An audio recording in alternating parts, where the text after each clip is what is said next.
हाँ, तो अब हम समझेंगे फैक्टर थ्योरम क्या होता है।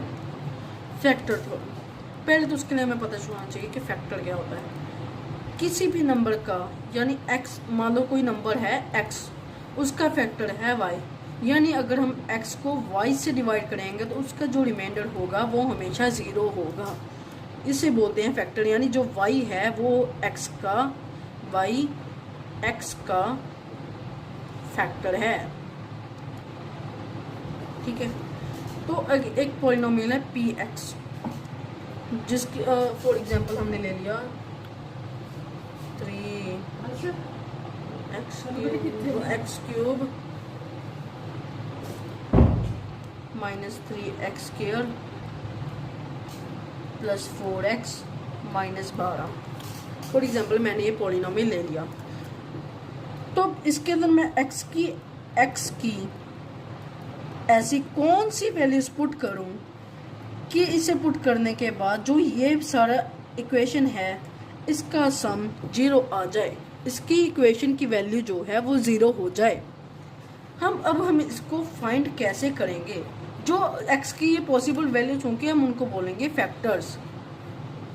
ठीक है, और फैक्टर थ्योरम के अंदर हमें क्या करना है कि बेसिकली हमें एक पॉलिनोमियल के फैक्टर्स फाइंड करने होते हैं कि इस पॉलिनोमियल को कौन कौन से फैक्टर्स डिवाइड करते हैं, ज़्यादा किस रिमाइंडर 0 आते हैं। अब हम इसको फाइंड करके कैसे करेंगे? इसका एक ईजिएस्ट वे है, हमें कांस्टेंट टर्म ले लेनी है। इसके अंदर कांस्टेंट टर्म है 12 के कौन कौन से फैक्टर होंगे? Plus minus 1। 12 के फैक्टर्स होंगे plus minus 1, plus minus 2, plus minus 3, plus minus 4 and plus minus 6, plus minus 12। ये फैक्टर्स, ये जो फैक्टर्स हैं, जो इसके फैक्टर्स होंगे, एक्स की वैल्यूज होंगी, वो इनमें से ही कोई 3 होंगी। अब मैंने ये क्यों बोला कि कोई 3 ही होंगी? ये 3 भी हो सकती हैं, 2 भी हो सकती हैं, 1 भी हो सकती हैं, और 3 से लेकिन ज़्यादा नहीं होंगी। वो क्यों? जो ये पॉलिनोमियल है इसकी डिग्री जो है वो 3 है।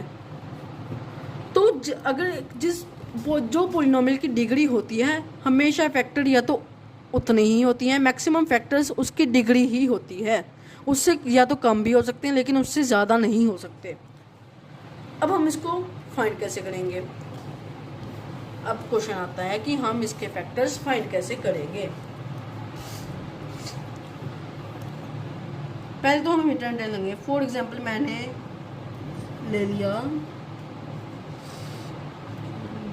मैंने जो है